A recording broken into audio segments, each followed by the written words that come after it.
Guys, তোমরা সবাই কেমন আছো? আশা করি তোমরা সবাই খুব খুব খুব ভালো আছো। আমিও ভালো আছি।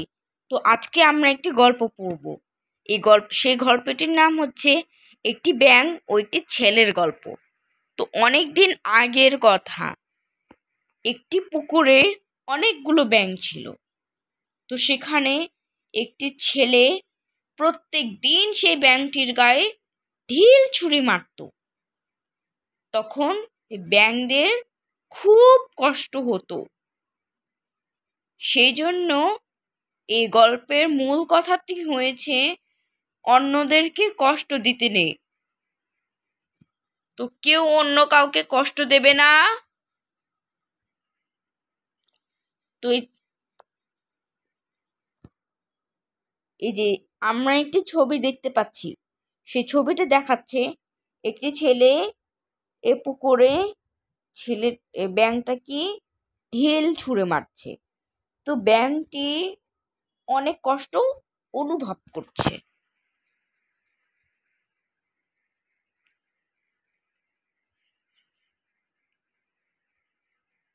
তো আমাদের হাদিসেও লেখা আছে অন্যদেরকে কষ্ট দিতে নেই আর অন্যদেরকে ঠাট্টা বিদ্রূপ করতে নেই। তো আমাদের রাসূলকে কিছু কাফের গুণীরা মানে মক্কার মানুষরা খুবই টর্চার করত, কষ্ট দিত।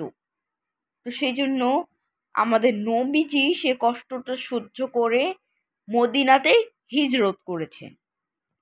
মদিনার লোকেরা ওনাকে খুব সম্মান করতেন। সেই জন্য মদিনার লোকেরা তাকে আলামিন বলে ডাকতেন। কিন্তু নবীজির জন্ম হয়েছে তো মক্কায়, সেজন্য উনি মদিনার নেতা হয়ে মক্কায় ফিরে গেলেন। আর মক্কায় মক্কার মানুষের অত্যাচার সহ্য করেছিলেন তিনি। আর মক্কার মানুষরা মানে কাফিররা নবীজিকে এত নির্যাতন করেছে, অত্যাচার করেছে, সেগুলো উনি সহ্য করেছে।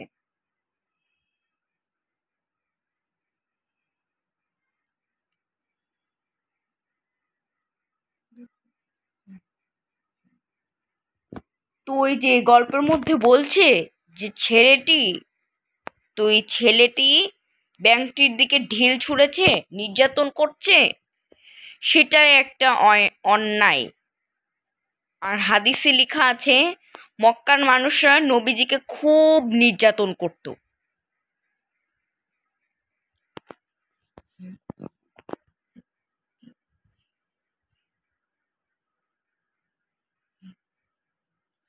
তো আমাদের আল্লাহ রব্বুল আলামিন এরকম অন্যদেরকে যারা কষ্ট দেয়, যারা অন্যদেরকে নির্যাতন করে, মারধর করে, তাদের সেরকম টাইপের মানুষ আল্লাহ রব্বুল আলামিন পছন্দ করেন না।